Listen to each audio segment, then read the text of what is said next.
ओम नमो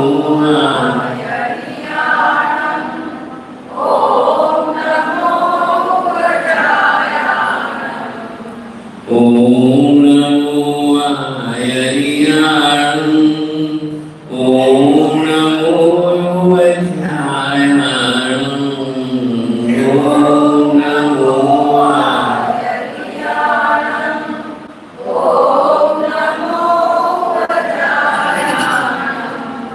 प्रभुये सबसाहु ब्रह्मेशो पंचनमोकारो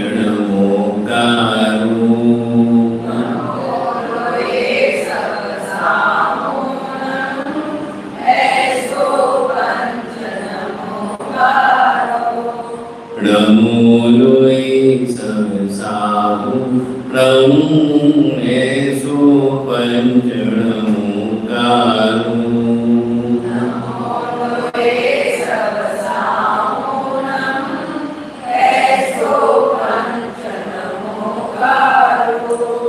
ऐसो पंचनमोकारो समपापणासनो ऐसो पंचनमोकारो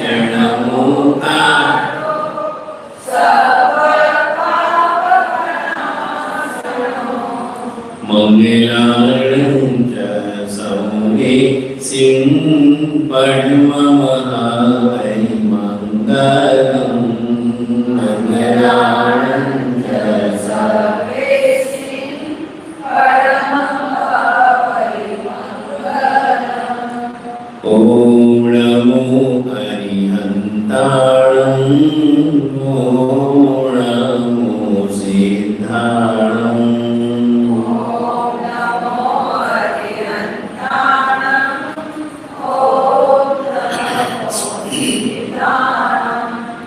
ओम नमो आयर्याणं ओम नमो वज्रायाणं ओम नमो आयर्याणं ओम नमो वज्रायाणं ब्रह्मोलोये सबसाहु ब्रह्मेशो पंचनमोकारो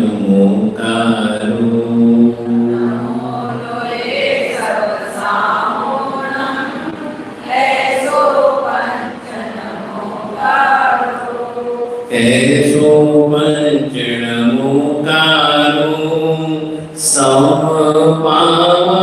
समपापणासनो ऐसो पंचनमोकारो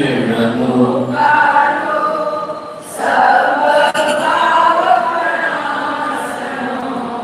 मंगलार्णं च सौमे सिं पद्ममहावै मंगलम् मंगलार्णं च सौमे पद्ममहावै मंगलम् मंगलार्णं च सौमे सिं पद्ममहावै मंगलम् मंगलार्णं च सौमे सिं पद्ममहावै मंगलम् ओम नमो अरिहन्ताणं ओम नमो सिद्धाणं ओम नमो अरिहन्ताणं ओम नमो सिद्धाणं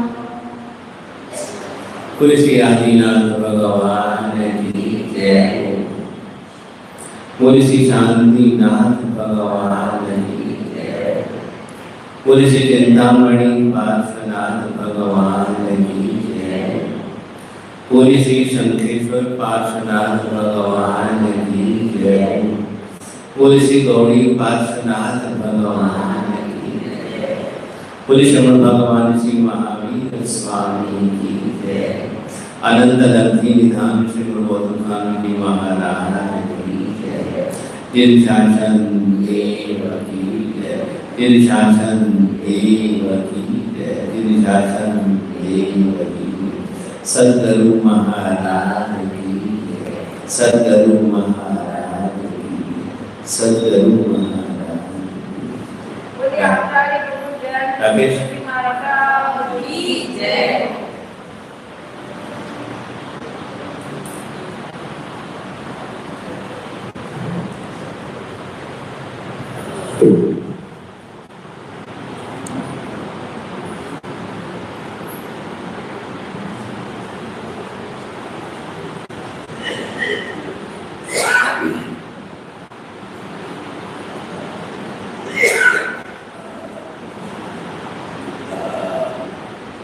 हरि हरि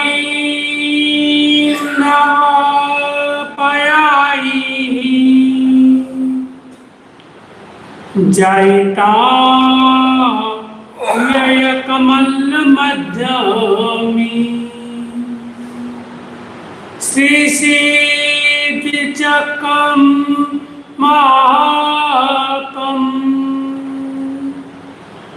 उत्तमम किंपि जाम्पिनु ज्ञानामृतेन लोकानां कष्टो छेदविदायिनी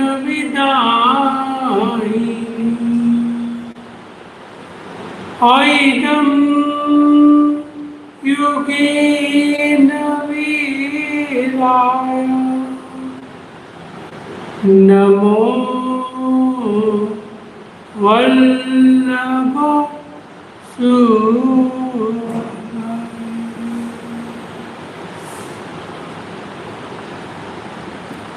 परम श्रद्धेय गुरु चरण, उपस्थित संतवृंद, सुज्ञ महानुभाव, सुशील माताओं बहनों,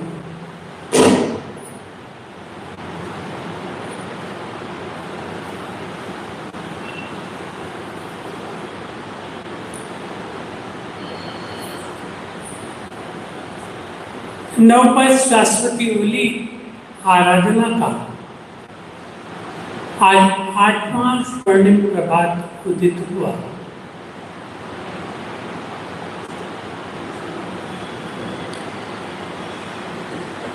कल हम लोगों ने भगवान महावीर स्वामी का 26वां जन्म कल्याणक उत्सव मनाया।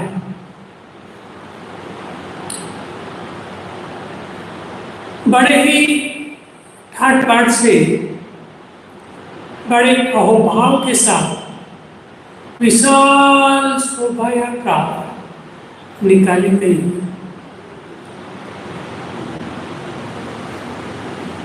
सचमुच जौनपुर की जैन एकता की यह मिसाल अद्भुत है। आप सबको खूब खूब बधाई। कल हम लोगों ने ओली आराधना के अंतर्गत सम्यक ज्ञान पद की आराधना की और आज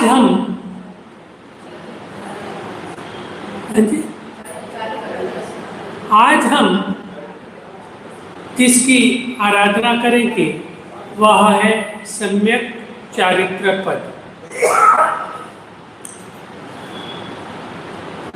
जिन शासन की संपूर्ण द्वादशांगिका अगर कोई बीज है तो वह बीज नवपद है और इस बीज के ही जितने भी शाखा प्रशाखाएं, पत्तियां, फल, फूल इत्यादि ये जितने भी है वे सारे के सारे जितने आगम हैं, सब के सब आगम में अगर कहीं कोई चीज है तो यह नवपद की ही चीज है। नवपद के बाहर कोई दूसरी चीज नहीं। ऐसा यह नवपद की आराधना का मंगल में दिन चल रहे हैं और आज सम्यक चारित्र पद।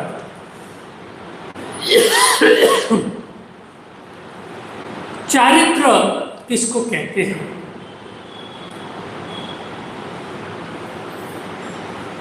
चारित्र शब्द दो शब्दों के मेल से बना है। एक शब्द है चय और दूसरा है रित।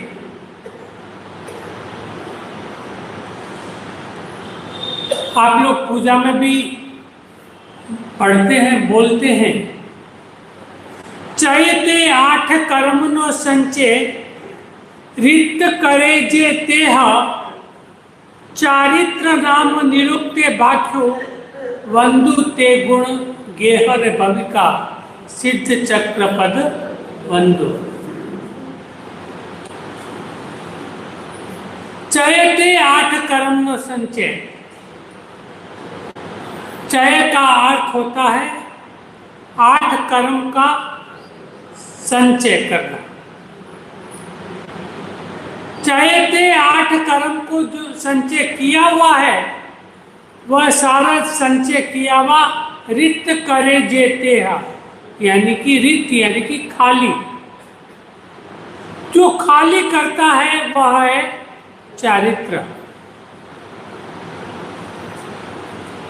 खाली करने का कार्य अगर कोई करता है, जितने भी हमारे कर्मों के भार से हमारी आत्मा बोझिल बनी है, उस बोझिल आत्मा को खाली करना है तो किससे करेंगे? चारित्र से। चारित्र एक ऐसी चीज है, एक ऐसी क्रिया है कि जिसके द्वारा हम हर तरह के पापों से विमुक्त हो सकते हैं।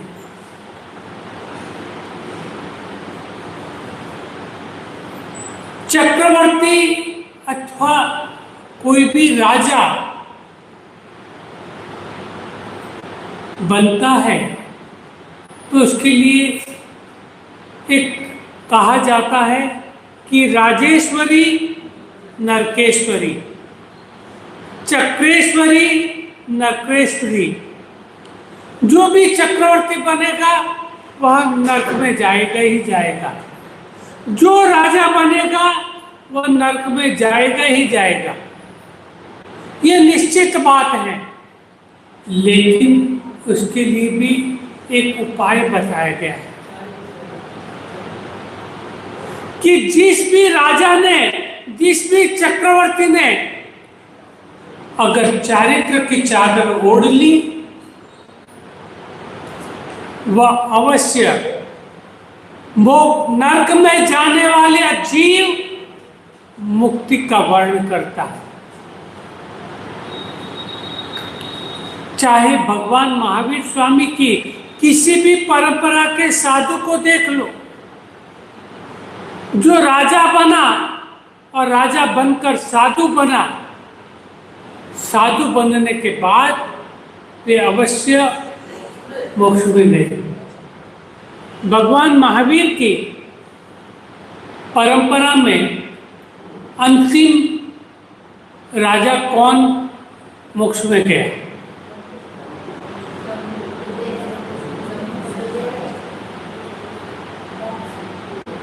अंतिम राजा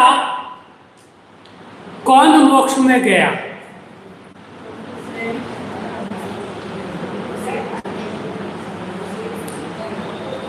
प्रतिवर्ष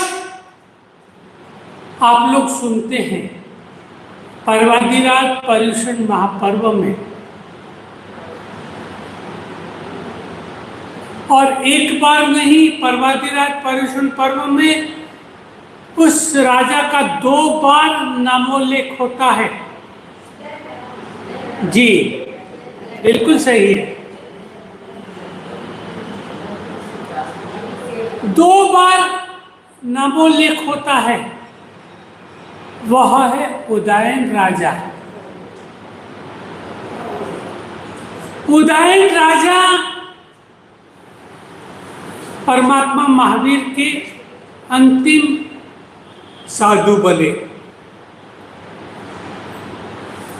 उसके बाद में कोई साधु नहीं बना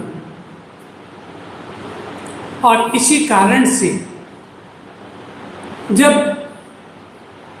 श्रेणिक महाराजा अभय कुमार को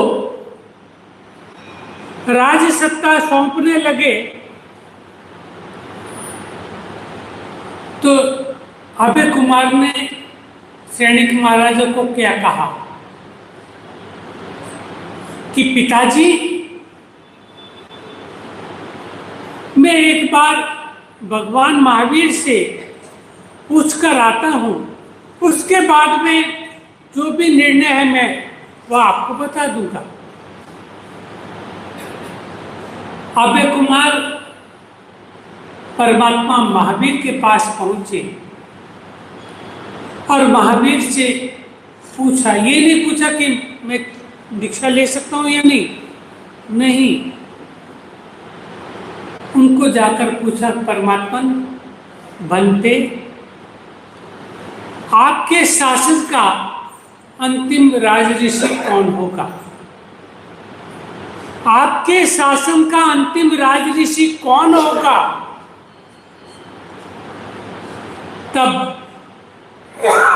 परमात्मा महावीर ने अभय कुमार को कहा, मेरे शासन का अंतिम राजऋषि उदयन हो गया है, अब मेरे शासन में कोई भी राजा दीक्षा नहीं लेगा। अभय कुमार यह उत्तर सुनकर पिता श्रेणिक महाराजा के पास पहुंचा और पिता श्रेणिक महाराजा को कहा, पिताजी, राजेश्वरी नरकेश्वरी होती है, इसलिए पिताजी मैं राजा नहीं बनूंगा, आप जिसे मर्जी राजा बना दें, मुझे तो क्या लेनी है, मुझे तो दीक्षा लेनी है, मुझे नरक में नहीं जाना।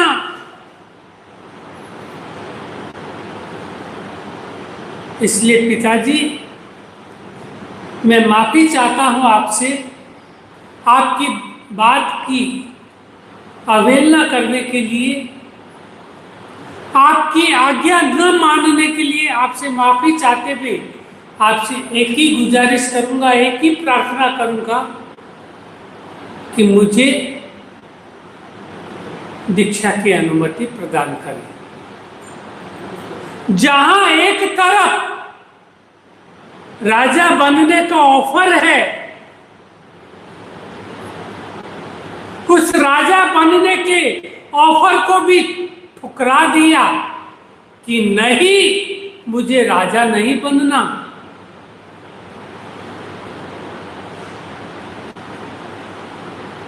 मुझे तो क्या लेना है, चारित्र की चादर ओढ़नी है। और आज अपने यहां पर राजा तो कोई नहीं, लेकिन कुर्सी की लड़ाई, भले योग्यता है या नहीं है, सक्षमता है या नहीं है, ताकत है या नहीं है, हम हर तरह से प्रयास करते हैं कि हमें कुर्सी मिल जाए, हमें प्रधानमंत्री का पद मिल जाए, हमें राज्य सत्ता में कोई न कोई पद मिल जाए। हर तरह का प्रयास करते हैं, हर तरह की कोशिश करते हैं, जी जान लगा देते हैं। अरे राज्य सत्ता में नहीं मिलती तो धर्म सत्ता में आकर भी हम अपना पुरुषार्थ करते हैं कि हमें किसी तीर्थ का पद मिल जाए। हम हर तरह की कोशिश करते हैं, लेकिन वह बुद्धि निदान अभय कुमार, जिसका हम प्रतिवर्ष अपने दीपावली पूजा के में क्या लिखते हैं, अभय कुमार की बुद्धि हो जो। तो अभय कुमार की बुद्धि कैसी थी? क्या पाप बुद्धि थी? अभय कुमार की बुद्धि चाहिए। हम अपने चौपड़ों में लिखते हैं कि अभय कुमार जैसी बुद्धि हो, लेकिन अभय कुमार जैसे कार्य तो हम करते नहीं और उसकी बुद्धि चाहते हैं। कहां से मिलेगी अभय कुमार की बुद्धि? लिखने से कुछ नहीं होता। जब तक उनके कदमों पर नहीं चलेंगे तब तक अभय कुमार की बुद्धि हमें नहीं मिलने वाली।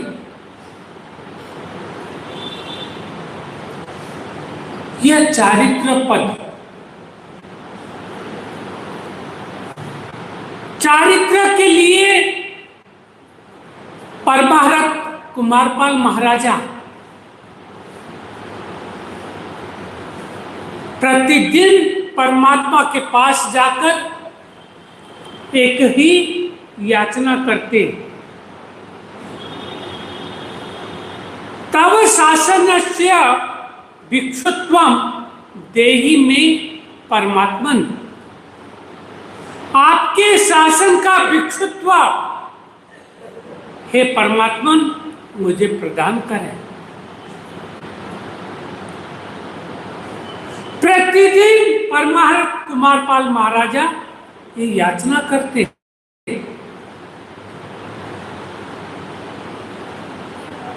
आप में से कौन ऐसी याचना करता है परमात्मा के पास जाकर? हम लोग तो क्या याचना करते हैं, हे भगवान मेरा व्यापार बढ़े।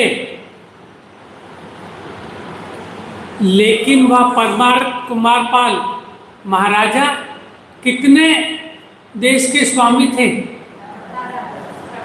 18 देश के मालिक। परमारथ कुमारपाल भी परमात्मा से ये याचना करते थे कि मुझे आपके शासन का भिक्षुत्व मिले। वे कुमारपाल महाराजा ने 70 वर्ष की उम्र में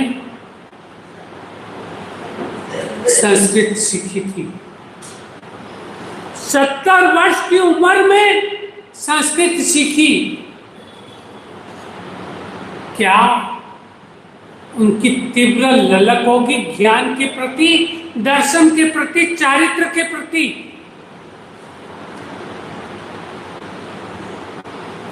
हम लोग तो कह देते हैं महाराज हमको तो याद नहीं होता, साठे बुद्धि नाठी, 60 वर्ष हो गए अब हमारी बुद्धि नहीं चलती।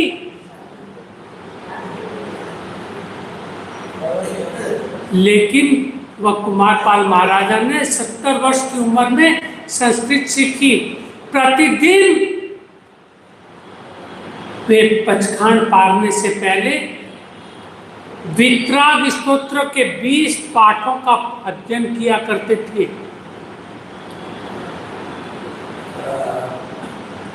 प्रतिदिन वितराग स्तोत्र पढ़े बिना मुंह में पानी नहीं डालते थे। कोई छोटा मोटा वितराग स्तोत्र नहीं है, 20 उसके अध्ययन है। अरे नहीं सुना इसीलिए तो सुना रहा हूं।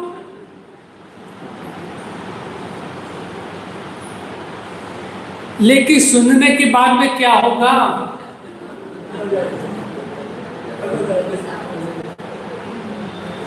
सुनने के बाद भी अगर अध्ययन करना प्रारंभ कर दो तो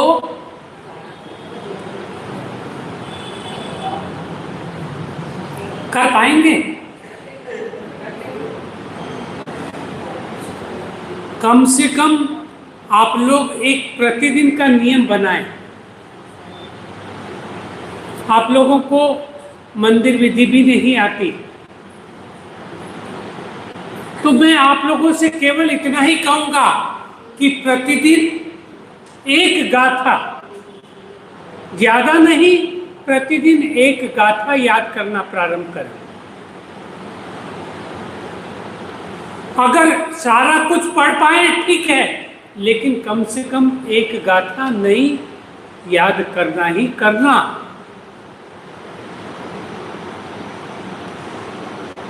हम लोगों की बुद्धि है, लेकिन जैसे कहते हैं ना कि एक मशीन अगर पड़ी रहे तो वह भी, उसमें भी जंग लग जाता है। लेकिन जब उसके अंदर ऑयलिंग करते हैं तो ऑयलिंग करने के बाद में वह मशीन भी चालू हो जाती है। इसी तरह से अगर आप लोग भी अपनी बुद्धि जो जाम हो चुकी है उसके अंदर ऑयलिंग करेंगे, पुरुषार्थ रूपी ऑयल अपने अंदर डालेंगे, तो वह भी आपकी चालू हो जाएगी। तो इसलिए कम से कम एक तो परमात्मा के पास जाकर प्रतिदिन याचना करना कि परमात्मा मुझे भी संयम मिले। चारित्र पदि नमो आठी मोरी जे हथी भव भय जाय रे संयम रंग लाग्यो। चारित्र पद नमो आठ मेरे जे थी भव बह जाए रे। क्या होता है चारित्र पद की आराधना करने से? भव का जो भय है वह दूर हो जाता है, फिर भव भ्रमणा का डर नहीं रहता। उस भव के भ्रमण का डर मिटाने का अगर कोई राजमार्ग है तो वह चारित्र है।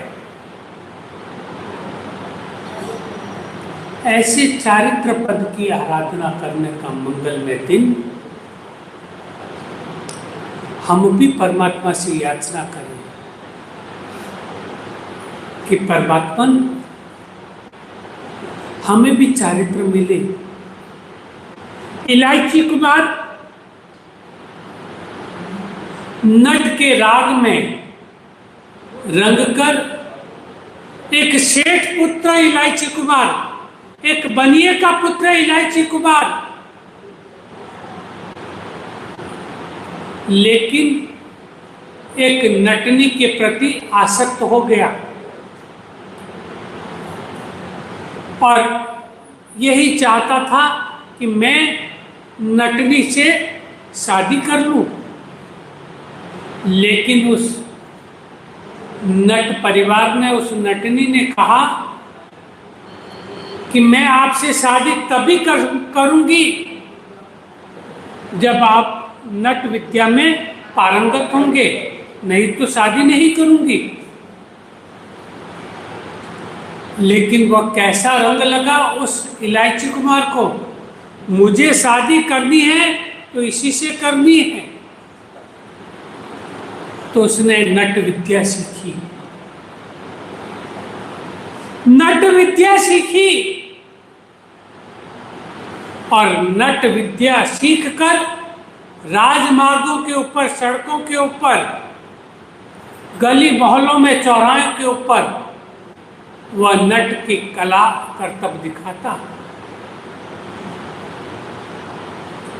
एक बार वह इलायची कुमार नट की कला दिखाने के लिए डोरी के ऊपर चढ़ा। वह डोरी कैसी, एक तरफ बांस और दोनों बांसों के बीच में ऊपर डोरी बांधी जाती और उस डोरी के ऊपर चलना और उसके ऊपर नाचना कितनी कठिन वह क्रिया होगी।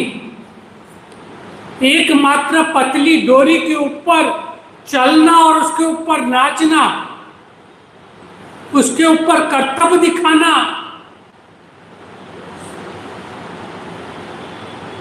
एक बार वह दिखा रहा था सबको।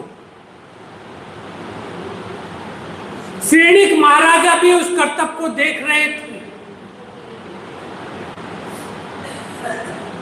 और वह कर्तव्य दिखाते दिखाते अचानक नजदीक ही घर पर एक नवोढ़ा नवयुवती एक संत को गोचरी बहरा रही थी। वह नवोढ़ा रूप लावण्यवती उस युवती को देखा, लेकिन वे मुनि केवल गोचरी ले रहे हैं। अरे इलायची कुमार क्या विचार करता कि अरे बिल्कुल कोई कुछ दूसरा व्यक्ति नहीं है, एक तरफ साधु है, एक तरफ वह नवयुवती खड़ी है रूप लावण्यवत, और वह संत कैसे हैं, केवल आहार ले रहे हैं। कोई दूसरी चेहरे के ऊपर तनिक भी शिकन नहीं, कोई दूसरे भाव नहीं, कोई आसक्ति के भाव नहीं नजर आ रहे। और वह यह दृश्य देखते देखते उनके भाव वैसे ही परिवर्तन हुए और डोरी पर नाचते नाचते उनको वही केवल ज्ञान केवल दर्शन।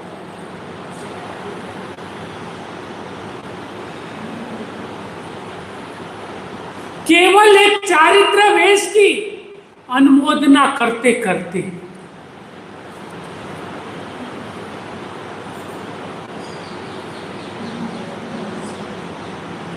और ये एक बात ध्यान रखना, कोई भी केवल ज्ञानी बिना दीक्षा के अगर केवल ज्ञान प्राप्त किया है तो देवता लोग आकर उनको उसी समय चारित्र के कपड़े पहनाता है।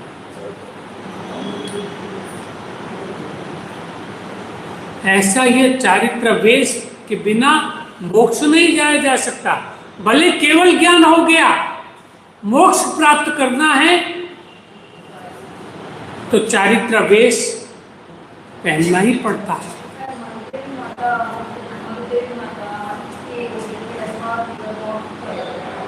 हाँ, तो वो एक कहा जाता है ना कि वह उनको भी अपवाद था, लेकिन भले मोक्ष में गए, चारित्र के चादर पहनाई गई उनको भी। देवता लोगों ने आकर उसी समय उनको चारित्र की चादर पहनाई।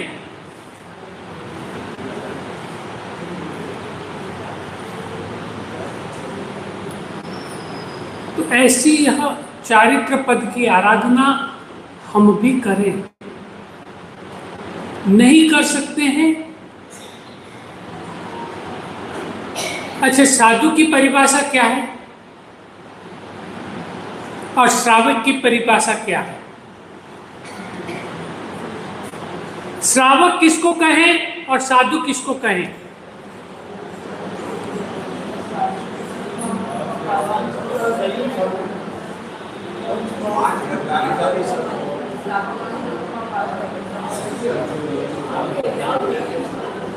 एक छोटी सी परिभाषा आपको दे दूं।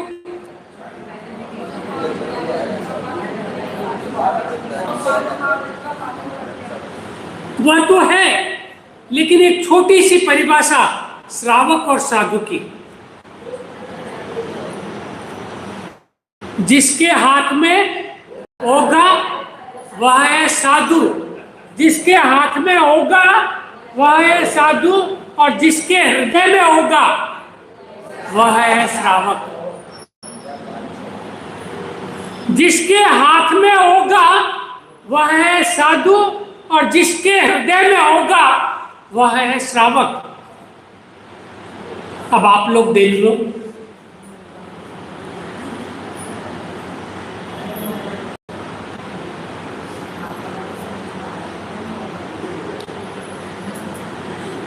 हृदय में यानी कि मन में एक ही भावना होनी चाहिए।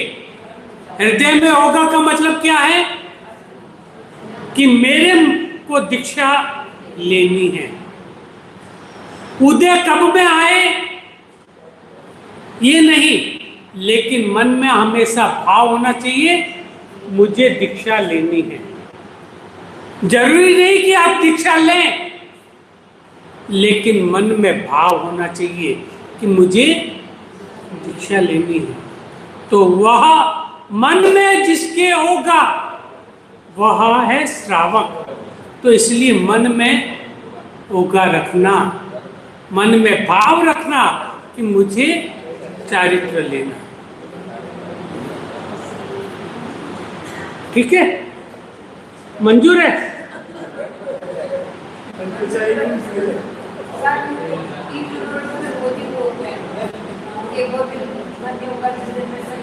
हाँ, लेकिन बोलते हैं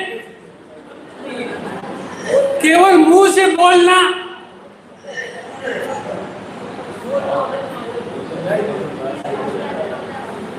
मन में भाव रखना चारित्र के लिए।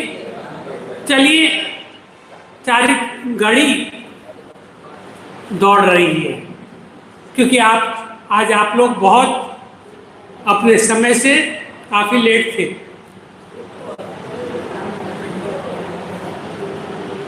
केवल 2-3 जने थे जो समय पर आए थे, बाकी सब लेट आए आज।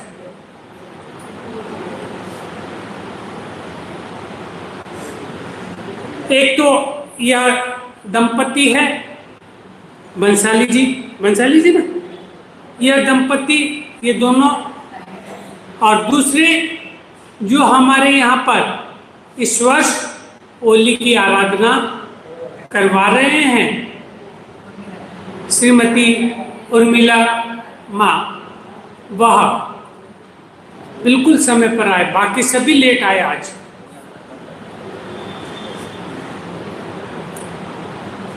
लेकिन कोई बात नहीं, हमारा श्रीपाल मैना सुंदरी, ज्यादा समय तो नहीं लूंगा। कहां तक पहुंचे थे?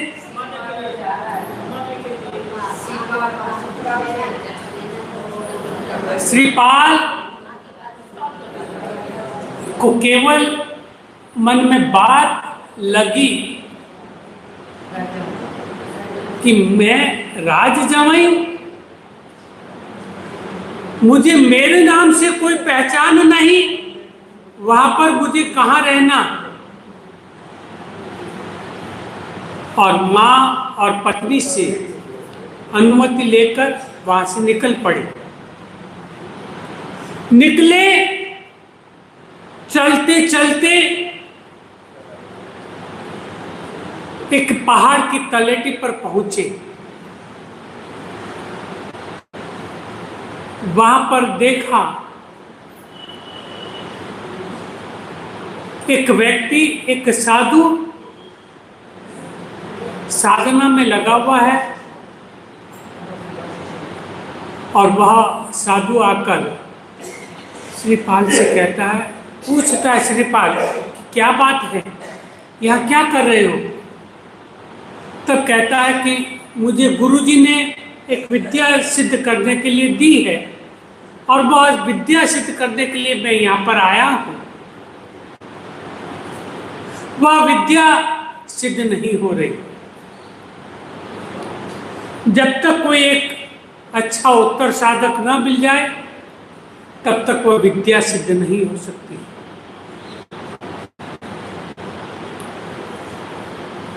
तो वह साधक कहता है श्रीपाल को, क्या आप मेरे उत्तर साधक बनोगे?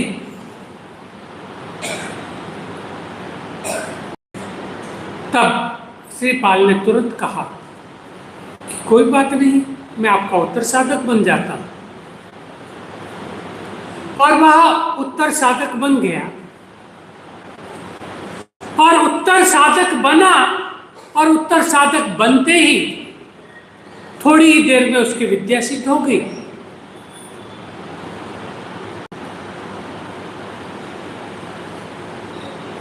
जब कभी भी कोई पुण्यवान व्यक्ति हम के संपर्क में हम आते हैं, हमारे कार्य जल्दी पूरे हो जाते हैं।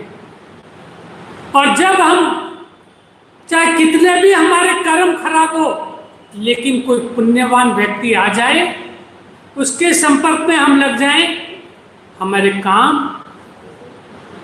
बहुत जल्दी पूरे हो जाते हैं।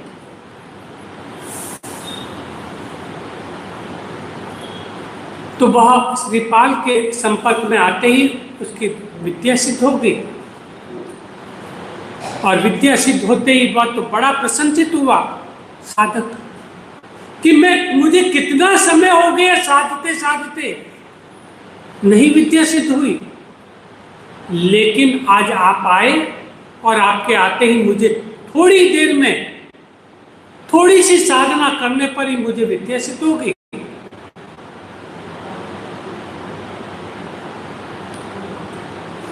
और वह साधक कहता है कि ये 2 विद्याएं जो मैंने सिद्ध की है, उसमें से ये 2 विद्याएं मैं आपको देता हूं। देखो, पुण्यवान व्यक्ति खाली हाथ निकला है, कुछ नहीं है उसके पास में, लेकिन उसको सहजतया बिना मांगे चीजें प्राप्त हो रही है। तो वह 2 विद्याएं कौन सी थी? जल तरणी, जल तरणी और शस्त्र विच्छेदनी। शस्त्र विच्छेदनी, ये 2 विद्याएं उसको दी कि ये 2 विद्याएं आप लोग इसका ताबीज बनाना 3 धातुओं में, सोना, चांदी और तांबे में इसका ताबीज बनाकर अपनी एक भुजा पर एक, दूसरी भुजा पर दूसरा, ये ताबीज बांध लेना। और श्रीपाल ने वे दोनों विद्याएं सहजतया स्वीकार की। फिर उससे अनुमति लेकर आगे बढ़े तो एक और साधक साधना कर रहा था, और वह साधना कर रहा था स्वर्ण सिद्धि की, सोना बनाने की, सिद्ध करने की विद्या सीख रहा था। आपको भी सीखनी है?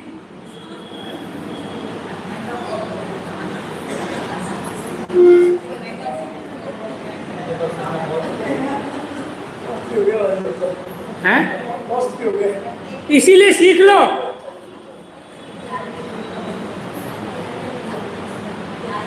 तो वह उसकी भी विद्या सिद्ध नहीं हो रही थी, और जैसे ही श्रीपाल को देखा और उनसे निवेदन किया कि आप मेरे उत्तर साधक बन जाओ, और वह उत्तर साधक बना श्रीपाल, और श्रीपाल के उत्तर साधक बनते ही उसकी भी विद्या सिद्ध हो गई। वह तांबे के ऊपर रस डालना और वह तांबा सोना बन जाना, यह विद्या थी। तो वो तांबा के ऊपर रस डाला और सोना बन गया। श्रीपाल यह कार्य करके निकलने लगा, तब उस साधक ने कहा, यह सोना आप लेकर जाओ। श्रीपाल ने कहा, मेरे पास कुछ नहीं है, मुझे कुछ नहीं चाहिए। लेकिन फिर भी उस साधक ने जबरदस्ती उत्तरीय छोर के ऊपर, जो चादर का छोर था, उसके ऊपर सोना बांध दिया। श्रीपाल लेना नहीं चाहता, लेकिन देने वाला दिए बिना रहता नहीं, और उसने उसके उत्तरीय छोर के ऊपर सोना बांध दिया और फिर आगे बढ़ा। आगे बढ़ते बढ़ते श्रीपाल भरूच नगर में पहुंचा। भरूच नगर में पहुंचकर श्रीपाल ने सबसे पहले जो सोना मिला था, उस सोने को बेचकर कुछ कपड़े खरीदे, और वे जो विद्याएं मिली थी, उस विद्याओं के लिए 2 ताबीज बनवाए और कुछ शस्त्र खरीदे। क्योंकि पहले तो घर से निकला वह किसी दूसरे के शस्त्र होते, ससुराल के शस्त्र होते। अब अपनी खुद की मेहनत से कमाए हुए धन से उसने कपड़े भी खरीदे और शस्त्र भी खरीदे, सारी चीजें अपनी कमाई हुई संपत्ति से, किसी दूसरी की संपत्ति से वो जीना नहीं चाहता। और वहां पर भरूच नगर में इधर उधर रहने के लिए मकान भी लिया और दिन भर इधर उधर घूमकर पूरे नगर देखता। इधर एक 500 जहाज लेकर धवल सेठ भी उसी नगर में आया। धवल सेठ उस नगर में, धवल सेठ कहाँ का रहने वाला था?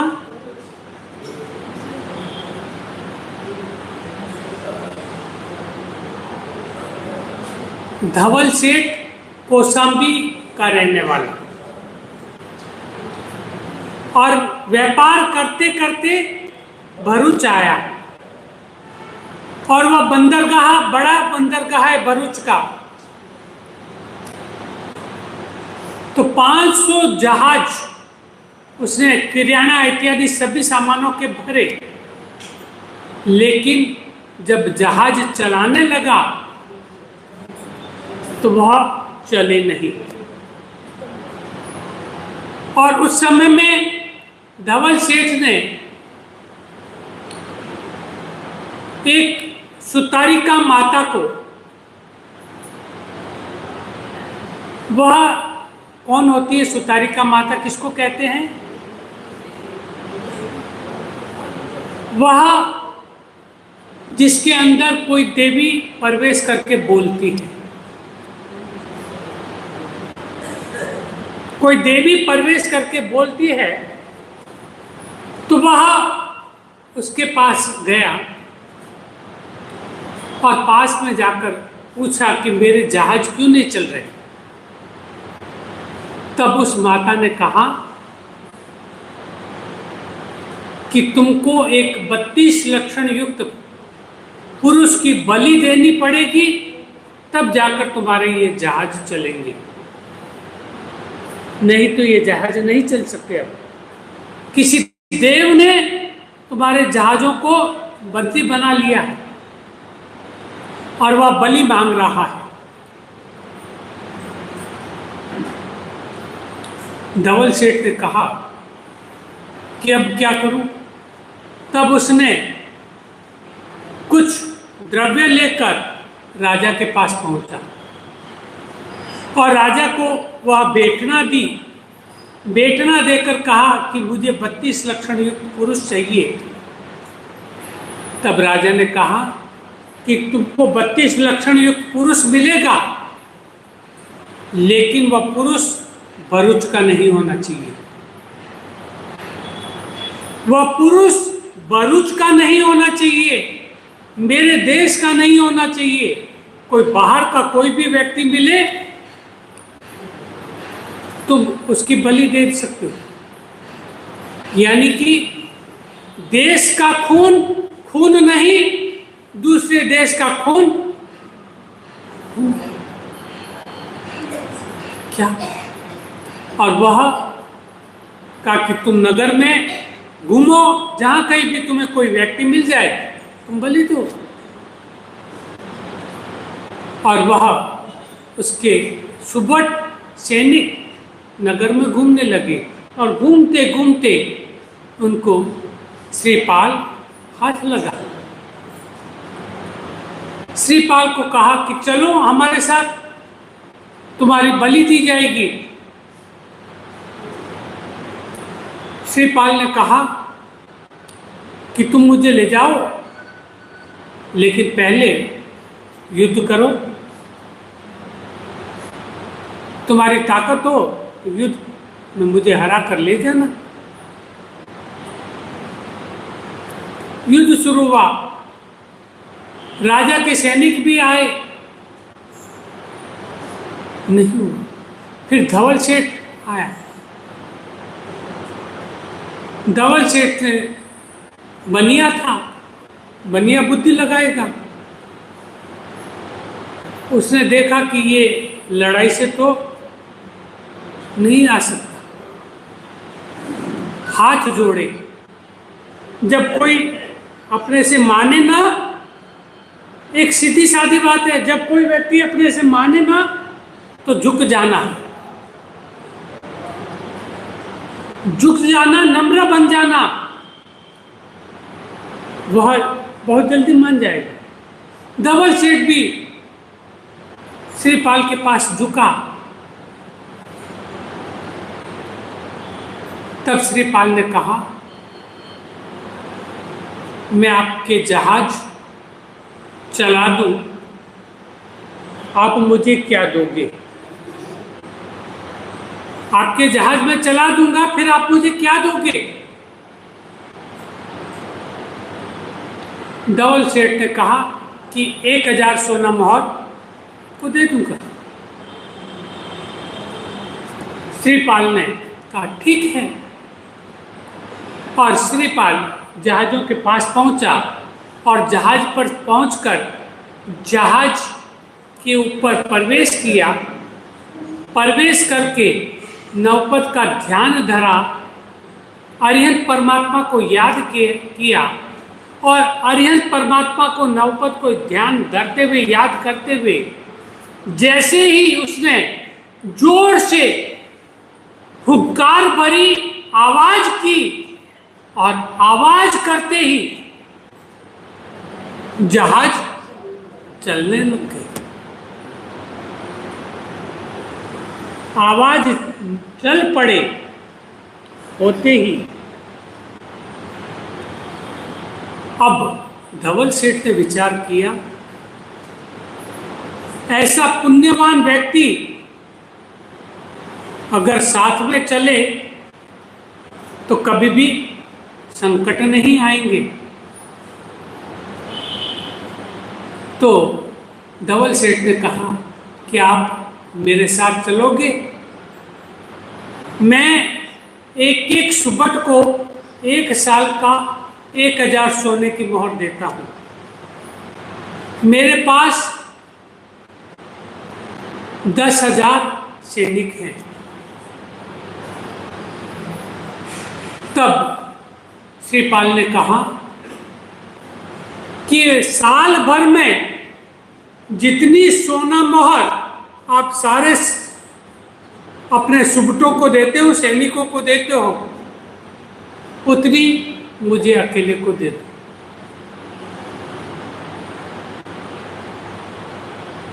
अब वो तो बड़ा मायालु, उसने कहा कि इतने सारे सैनिकों को देता हूं और उसको केवल अकेले को इतना दे दूं? उसने कहा कि नहीं, मेरे को नहीं चाहिए।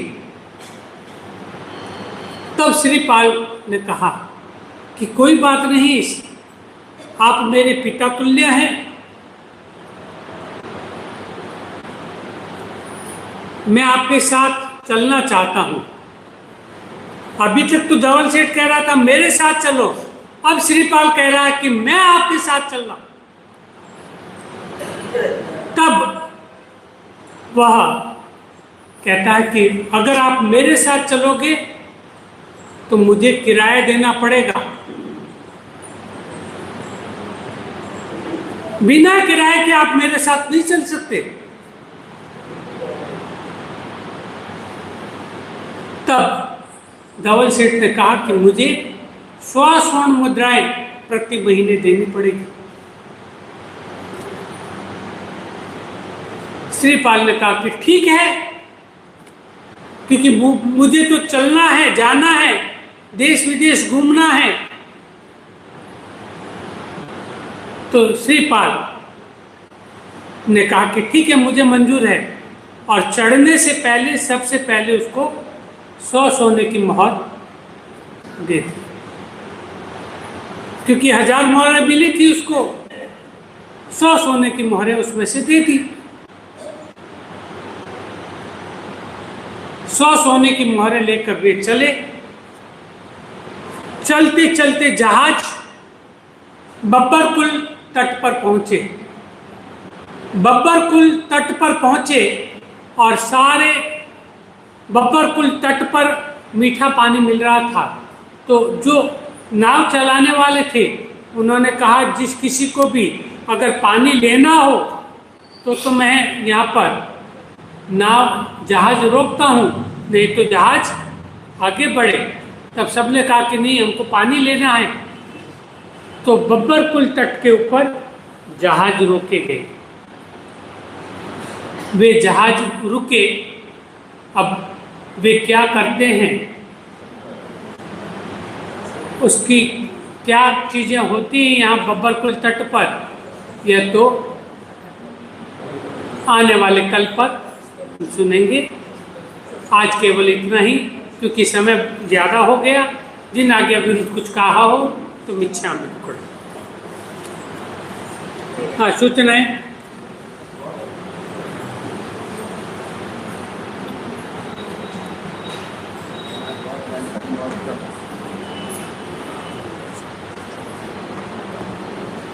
सूचना ज़्यादा है, टाइम कम है।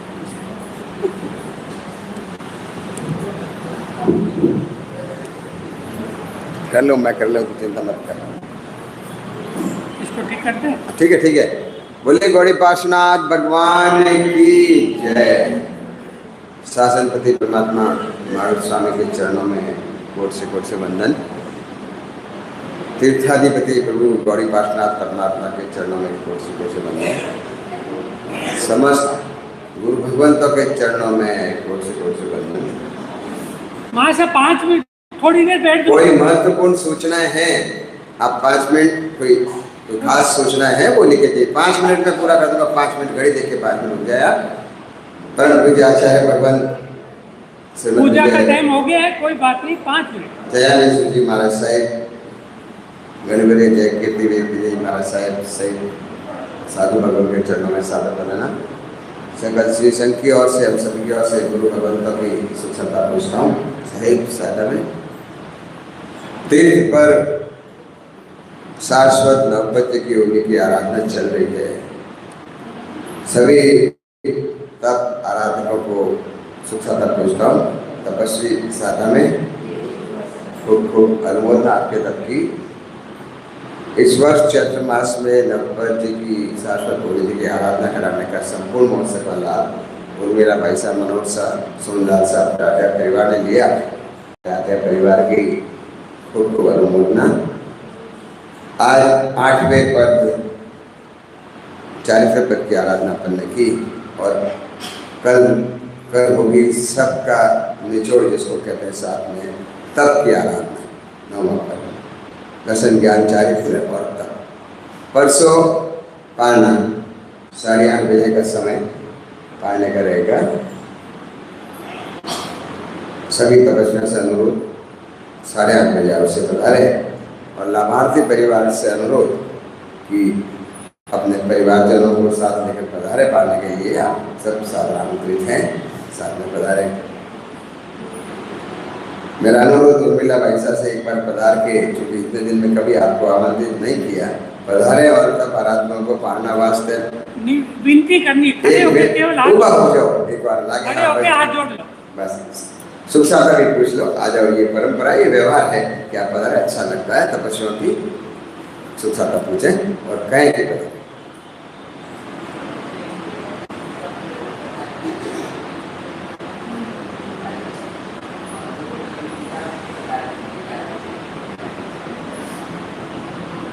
आशा, धन्यवाद, खूब खूब अनुमोदना। आज चतुर्दशी प्रतिक्रमण का समय 6:30 बजे समय नहीं सर? अपना 6:30 बजे प्रतिक्रमण 6:30 बजे का समय रहेगा प्रतिक्रमण का। माताओं बहनों का 6:30। आज 6:30 बजे प्रतिक्रमण का। पहले तो आज जो है उसकी बात करते हैं, कल की बात अभी बता दें, आगे बढ़ते हैं। मेरा जवाब आशा। परमात्मा महावीर स्वामी के जन्म कल्याणक महोत्सव का भारतवर्ष का जोधपुर में नाम है शोभा यात्रा जुलूस में, बहुत भव्य शोभा यात्रा जुलूस कल परमात्मा के जय जयकार के साथ पूजा अर्चना के पश्चात विभिन्न क्षेत्रों से लगभग 10 से 12 क्षेत्रों से शोभा यात्रा मिलकर एक यात्रा बनी और उस एक यात्रा पूरे शहर के मार्ग से होते हुए गई। खूब अनुमोदना, आप सभी ने बढ़ चढ़ के भाग लिया, आपकी खूब इसकी अनुमोदना। आगे कल की बात करते हैं, चैत्री पूर्णिमा प्रवचन के पश्चात यहाँ पे देववंदन और अन्य क्रियाएं होगी। और अब आते हैं मुख्य बात पे, क्योंकि कल के बाद आज के बाद हम सब वापस एक समारोह निमित्त एकत्रित होंगे। अक्षय तृतीया पूज्य गुरुदेव का पाना सुनिश्चित हुआ है।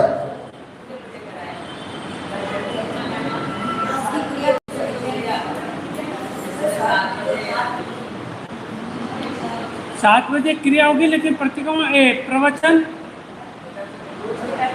रोज का टाइम 7 बजे क्रिया का कह दो। कल प्रातः 7 बजे चतुर्दशी की क्रिया होगी, चैत्री पूनम की क्रिया होगी।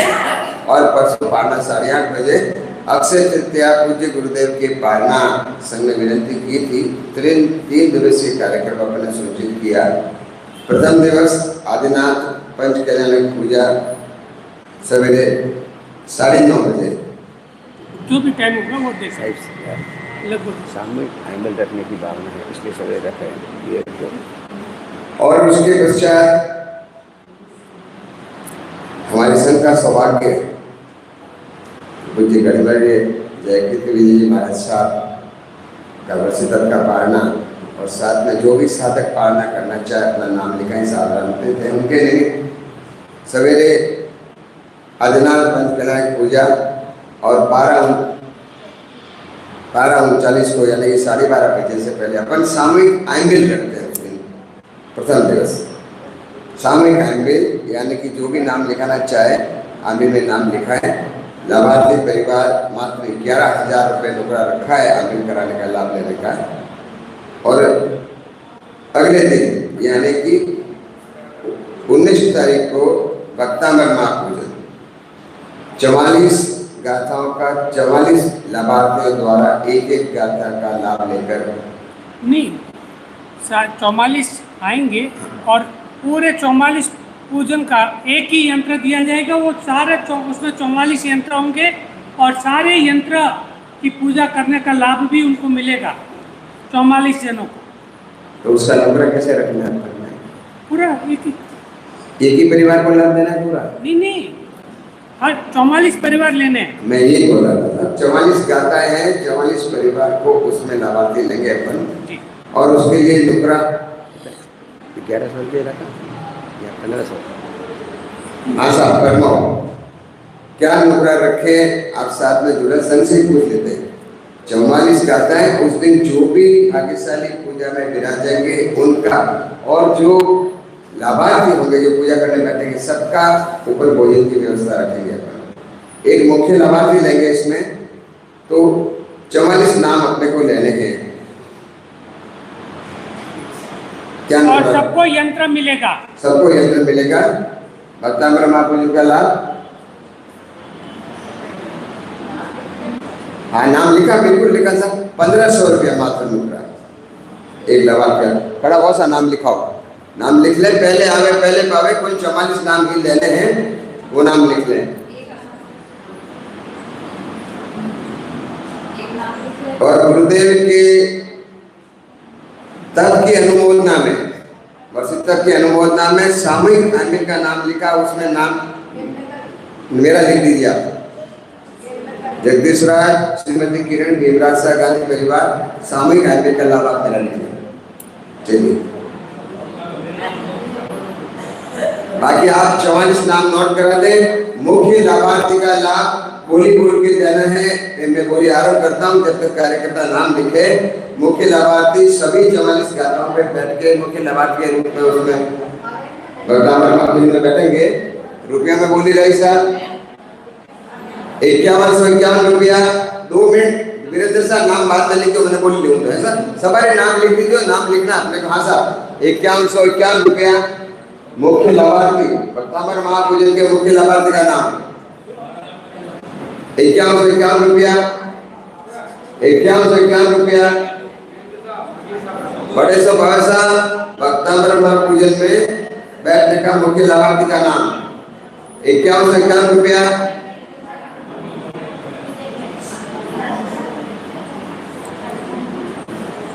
बाकी पारने के दिन गुरु भगवत को पारना, संघ में तपस्वियों को गुरु भगवत को पारना करने का, गुरु भगवत को कामली बनाने का संघ की ओर से अभिनंदन पत्र इत्यादि बना के देंगे। उनका लाभ वहीं पे अपन देंगे अथवा भक्तामृत महापूजन में आदेश दिया जाएगा, ताकि एक दिन पूर्व आदेश हो जाए। आज तो सिर्फ आपको 2 ही नाम देने। आदिनाथ पंच कल्याण पूजा का लाभ जो लेना चाहे वो मेरी ओर संकेत दे। नाम पत्रिका में आएगा उनका, भक्तामृत के ये नाम पत्रिका में नहीं आएंगे, लेकिन मुख्य लाभार्थी का नाम पत्रिका में आएगा। 5151 रुपया। 5151 रुपया ऐसा 7177 रुपया। 7177 रुपया। 7177 रुपया। 7177 रुपया। 7177 रुपया। 7177 रुपया।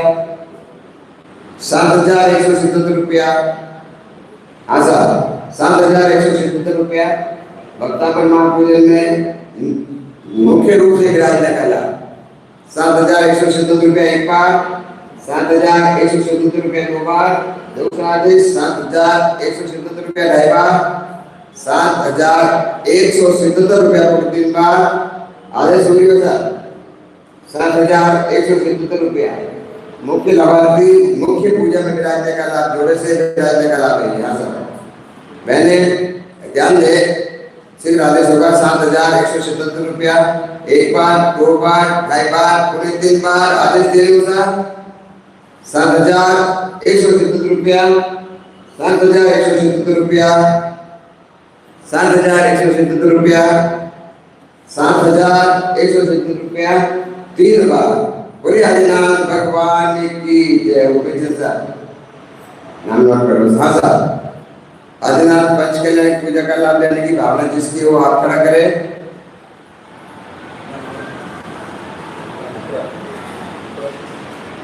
मात्र 5100 रुपये से कोई आरोप करते हैं। 5100 रुपया जिसकी भावना पता है। 5100 रुपया सामग्री सब उसी में आ जाएगी। पाली से पूजा कराने वाला मंडल आएगा। 5100 रुपया। 5100 रुपया।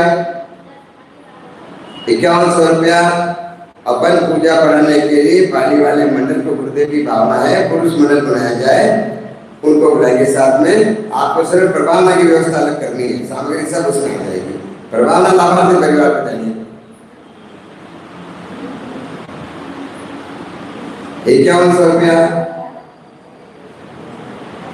5100 रुपया हमारे घर में बोलिए 5100 रुपया, चलिए भावना पड़े 5100 रुपया, 5100 रुपया, देव साधे 5100 रुपया के लिए भावना है 5100 रुपया, 6100 रुपया, 6100 रुपया के लिए 6100 रुपया, बहुत सस्ता आदेश 6100 रुपया। परमात्मा आदिनाथ परमात्मा का पंच कल्याणिक महापूजन पाली से मंडल वालों को बुलाएंगे।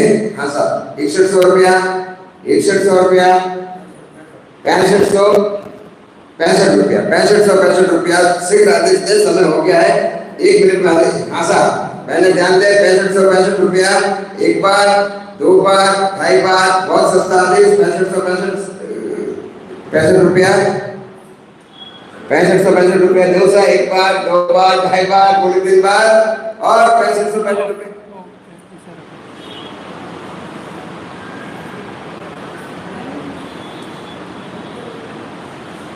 हाँ साहब और बेटा साहब ने तो कोई घरवा आदेश लागे 6565 नहीं करे, अरे लागेगा।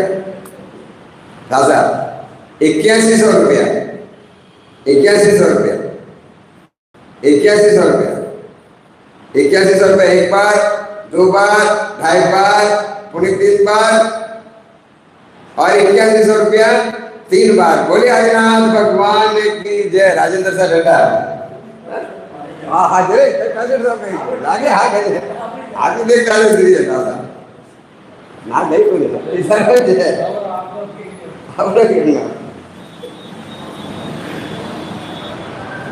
ऐसा बहुत पत्रिका बनेगी, नाम इसमें आएंगे, मुख्य लाभार्थी का नाम भी आएगा और समय और बाकी कार्यक्रम की सूचना समय पे दी जाएगी।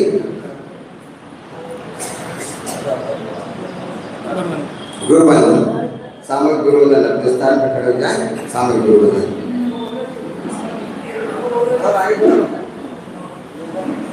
शांति कवासनो बंधु जान जाए निस्सियाय मंत्री शांति कवासनो बंधु जान जाए निस्सियाय वेरनामी इच्छकार स्वराय सुतप शरीर मेरा बात सुख सही यात्रा निर्भव जी कामी सादा से भी बात माने लो रात जो शांति कवासनो बंधु जान जाए निस्सियाय वेरनामी इच्छाकारी पटवन इच्छाकारी अगस्त भाई कामे सब कामरे हैं प्रकाशो जंकी जी अपचम पंडतम पत्ते पाए वीर रावते अलावे सलावे विकास में समाज में अंशपास में उठपास है जंकी जी मध्य में है प्रेम भूमवाणा बेटा हम जना शामिलम शामी वासनो बंदी गण जय निश्चय सदा साहिब पचकान लेने वाले उपवास वाले उपवास छठ सुरोगी छठवतटम बचकाई सुरोगी अवतटम बचकाई दिव्यं विहार मसं भाई मंगलत्रम साधनं बचने वाले हिसाब होएनो साहुबले वस्त्रगणं सोसुयुक्त करेनो पानहार कोसि साहुबले सोसुयुक्त संतरगणं आउटन प्रसारणं उठाणं पाणि वाणं वाचेवा बहु विवसन आमी वाली हाल होने के उपवेशन लोकाशी कोर्सी साठ मुसम बिहार मुसम पालू में सारे पश्चिम कालीन सामूहिक सामूहिक मंत्रालयों संस्कृत करें आयाम में मेरे उपस्थित क्रम सारे नंबर वाले मेरे के संसद उनके ट्रेन नंबर में बैठा अपने करें एक आश्रम के आश्रम पर किसी ने बिहार आश्रम भाई मंत्रालयों सारे कार्य करें उधर पर सारे लोग उठाने पांच लेवल में मंगल पाठ उपसर्गाशयं यान्ति चिन्तन्ति विघ्नवन्दयं मनः प्रसन्नतामेति पूज्यमाने दिनेश्वरे सर्वमङ्गलमाङ्गल्यं सर्वकल्याणकारणं प्रधानं सर्वधर्माणां जयं जयति शासनम्। माइक हटाओ।